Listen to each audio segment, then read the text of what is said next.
સુરેન્દ્રનગર જિલ્લામાં મેઘરાજાનું થયું આગમન। દિવસભર ઉકળાટભર્યા વાતાવરણ બાદ સમી સાંજે ચોટીલા પાસે ધોધમાર વરસાદ વરસ્યો। ચોટીલાના શાપર, ટેટુકી સહિતના ગામોમાં ધોધમાર વરસાદ વરસતા ખેડૂતોમાં ખુશી ફેલાઈ। રાજ્યમાં આગામી 6 દિવસ સુધી વરસાદની આગાહી। હવામાન વિભાગ મતે 13 જૂને અમદાવાદ, આણંદ, પંચમહાલ, દાહોદ, મહીસાગર, વડોદરા, નર્મદા, ભરૂચ સહિત અનેક વિસ્તારોમાં વરસાદની સંભાવના। હવામાન વિભાગના મતે દક્ષિણ ગુજરાતમાં આગમન બાદ ચોમાસું પડ્યું નબળું। સાયક્લોનિક સર્ક્યુલેશનના લીધે રાજ્યમાં રહેશે વરસાદી માહોલ। ઉકળાટ અને બફારાનું પ્રમાણ રહેશે 40 થી 50% સુધી। 14 જૂને વડોદરા, છોટાઉદેપુર, નર્મદા, ભરૂચ, ડાંગ, નવસારીમાં વરસાદની આગાહી।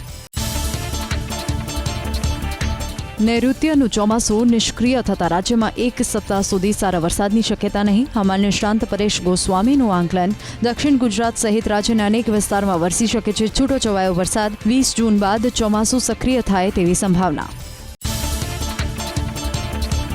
વરસાદને લઈ હવામાન નિષ્ણાત અંબાલાલ પટેલની આગાહી। નવસારી સુધી પહોંચ્યા બાદ ચોમાસું નબળું પડ્યું હોવાનું અનુમાન। દક્ષિણ પશ્ચિમના પવનો નબળા પડતા ચોમાસું પડ્યું નબળું। 17 થી 20 જૂન વચ્ચે અરબ સાગરમાં હળવું દબાણ ઊભું થઈ શકે।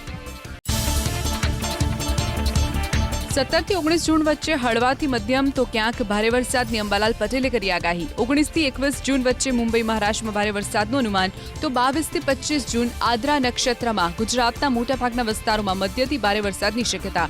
5 થી 8 જૂન વચ્ચે ગુજરાતમાં સારો વરસાદ પડવાનું અંબાલાલ પટેલનું અનુમાન।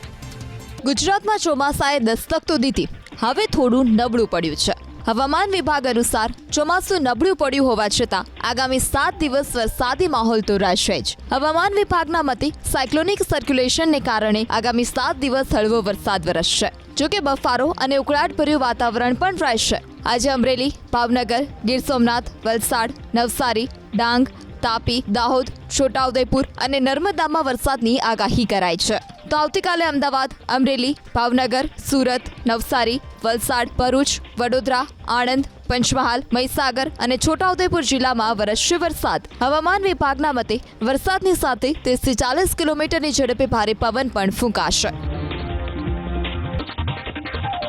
દક્ષિણ ગુજરાતમાં ચોમાસું પ્રવેશી તો ચૂક્યું, પણ હવે નબળું પડ્યું છે। હવામાન નિષ્ણાંત અંબાલાલ પટેલે કરી છે આ આગાહી।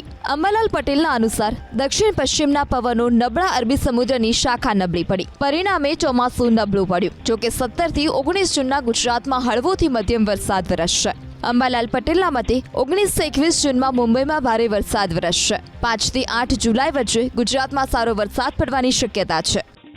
જુલાઈ માસમાં તો સારો વરસાદ થવાની શક્યતા છે।